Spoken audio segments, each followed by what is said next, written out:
আজ ঘুম থেকে উঠেছিলাম ওই 7টার দিকে। বিশ্বাস করবে না, এটা হলো সকালবেলা 7:30টার ওয়েদার। মানে এত রোদ্দুর উঠেছিল আজকে, কি বলবো। আমি তো বেশিক্ষণ ছাদে থাকতেই পারলাম না, তাই নিচে এসে নিজের জন্য একটুখানি চা বানিয়েছিলাম। চা খাওয়ার পরে বসে গেছিলাম পড়তে।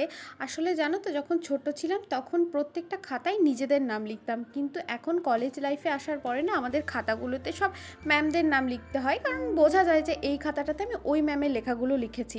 আর তারপরেই খাবার টাইম হয়ে গেছিলো, খাবার তুলতে গেছিলাম, কিন্তু আজকের খাবার না আমার একদম পছন্দ হয়নি, তাই নিজের জন্য একটু আলু পেঁয়াজ ভেজেছিলাম। যখন আলু পেঁয়াজ ভেজেছি ভাবলাম পান্তা ভাতই খাই, কারণ গরমও পড়েছে, পেটটাও ঠান্ডা থাকবে, পেটটাও ভরবে। আজ এত গরম ছিল আর এত রোদ ছিল যে ছাদে কেউ জামা কাপড় মেলেনি। আমি গিয়ে দেখি কেউ নেই, শুধু আমি গিয়ে মেলে এলাম।